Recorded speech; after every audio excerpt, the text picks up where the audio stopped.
वो Indian government यानी कि वो सोच रही है कि कश्मीर से कोई फेज्ड विड्रॉल करना चाह रहे हैं। जाहिर है इंडिया के लिए एक बहुत बड़ा चैलेंज था और किसी भी मुल्क के लिए आप जहां कहीं भी फौजें भेजेंगे तो वहां से फौजों को पुल आउट करना जो है वो उस मुल्क के लिए एक बड़ा चैलेंज होता है। न्यूज एजेंसी के मुताबिक इंडिया अपनी फौज को with the passage of time phases में वहां से विड्रॉ करने जा रहा है। पाकिस्तान की पब्लिक से बात करेंगे कि क्या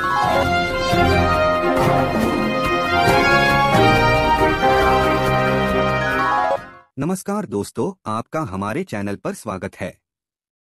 मित्रों, भारत ने कश्मीर में धारा 370 व 35A को हटाने का जो एक साहसिक निर्णय लिया था, उसके अच्छे परिणाम अब सामने आने लगे हैं। इन सब कदमों के बाद कश्मीर में शांति व तरक्की का माहौल बन गया है और वहां भारी देशी व विदेशी इन्वेस्टमेंट होने लगा है। इससे न केवल कश्मीर की आम जनता खुश है, बल्कि उनके काउंटरपार्ट जो पाक ऑक्यूपाइड कश्मीर में रहते हैं, उन्हें अब भारत से अलग होने का दर्द महसूस हो रहा है। इसी तरह भारत के इस अप्रत्याशित कदम से पाक मीडिया व जनता पशोपेश में है और समझ नहीं पा रही है कि भारत के इस साहसिक निर्णय पर वो किस तरह से प्रतिक्रिया दें। आइए इस मुद्दे पर आधारित इस इंटरेस्टिंग वीडियो को देखते हैं। जय हिंद। इंडियन गवर्नमेंट यानी कि वो सोच रही है कि कश्मीर से कोई फेज्ड विड्रॉल करना चाह रहे हैं। और कहा जा रहा है कि तकरीबन 1.5 लाख 1,30,000 के करीब जो इंटायर जम्मू एंड कश्मीर में फौज है। और ठीक है जी, जिसमें से गवर्नमेंट ये प्लान कर रही है कि आहिस्ता आहिस्ता कश्मीर से निकाली जाए फौज को। दो चीज़ें हैं, क्या आप समझते हैं कि कश्मीर में अमन आ गया, या आप समझते हैं कि 370 एंड 35A के बाद अब कश्मीर में का स्टेटस क्यों का चेंज हो गया है। ये जो अभी जो टोटल फौज है वहां पे 1,30,000 है। 80,000 बॉर्डर्स पे है। 50,000 is deployed within the valley in various districts, various पूरे स्टेट ऑफ J&K में जो यूटी है उसमें डिप्लॉयड है। अभी क्या हम सोच रहे हैं, अभी जो प्लान है गवर्नमेंट का वो ये है कि देखिए पहले से things are better, things are peaceful, the terrorism has reduced क्योंकि almost all the terrorist are killed. कुछ कुछ बच गए, उनका भी काम तमाम हो जाएगा। बट ओवरऑल जिन जिन डिस्ट्रिक्टों में जहाँ जहाँ things are better, things are peaceful, वहाँ से फौज को हटा के CRPF and J&K police will take over. तो वहाँ फौज का काम रह नहीं जाएगा। फौज will be move to Ladakh और elsewhere wherever it is required. तो बिकॉज आर्मी का मेन काम होता है कि बाई बॉर्डर प्रोटेक्शन, बॉर्डर पे डिप्लॉयमेंट। जैसे BSF होता कहीं है तो आर्मी होती है हमारे यहाँ, PSF भी होता है, आर्मी भी होती है। तो army will be move back to its old road. अगर आप देखें, हमने अब आप नॉर्थ ईस्ट में देखिए, नॉर्थ ईस्ट में काफ़ी जगह हम ये कर चुके हैं। काफ़ी जगह हमने अफसर हटा दिया, काफ़ी जगह हमने ये सब कर दिया। तो ये सब चीज़ एक हिंदुस्तान में पहले भी होती है, एक प्रक्रिया है। This is a signal of the things are going for better और people of the J&K are with the new change. They are appreciating the investment which are coming in. They are appreciating the new things which are happening. और इसके साथ एक और चीज़ का ये भी वाज़े करता है कि कहीं ना कहीं इलेक्शन की तैयारी हो रही है। कहीं ना कहीं जल्द ही एक पूरा स्टेटहुड रिस्टोर करने की तैयारी भी हो रही है।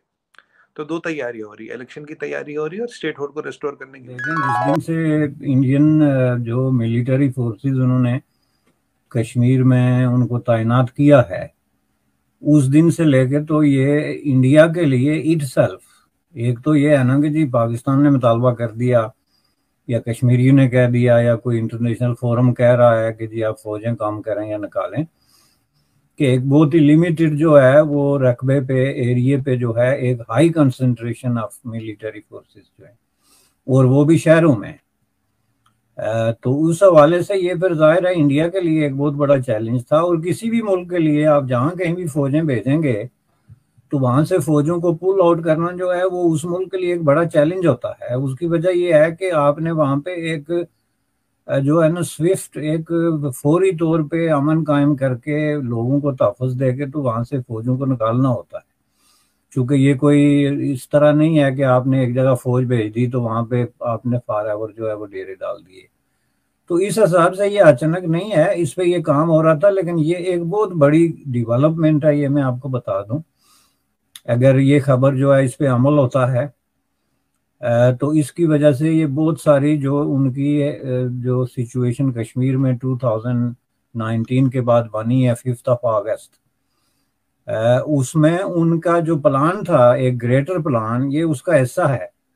ग्रेटर प्लान ये था कि उनका ख्याल ये था कि हम सबसे पहले कश्मीर के अंदर ये जो मिलिटेंसी है और ये जो फॉरेन इंटरवेंशन है, ये जो इन्फिल्ट्रेशन है या क्रॉस बॉर्डर जो दहशतगर्दी है या जो लोग आ जा रहे हैं इस मकसद के लिए, उनको रोक के तो यहाँ पे जो है एक पुरअमन किस्म का माहौल जो है वो क्रिएट करेंगे, जिसके अंदर इन्वेस्टमेंट होगी, डेवलपमेंट होगी, और उसके नतीजे के तौर पे जो है वो ये सारा इश्यू जो है वो खुद ब खुद डिफ्यूज हो जाएगा। ये था एक ग्रेट एजेंसी के मुताबिक इंडिया अपनी फौज को with the passage of time phases में वहां से विड्रॉ करने जा रहा है। पाकिस्तान की पब्लिक से बात करेंगे कि क्या इंडिया अपनी आर्मी को वहां से विड्रॉ कर पाएगा, करेगा या नहीं करेगा, और अगर इंडिया अपनी आर्मी को जम्मू एंड कश्मीर से वापस बुलवा लेता है तो फिर पाकिस्तान की आर्मी, पाकिस्तान की गवर्नमेंट और पाकिस्तान की पब्लिक सेटिस्फाई हो जाएगी। तो वो बतौर मुबस्तर आएगा, इंडिया भी अपनी आर्मी को विड्रॉ करेगा और पाकिस्तान भी विड्रॉ करेगा। इंडिया ने तो अनाउंस कर दिया है, तो अब पाकिस्तान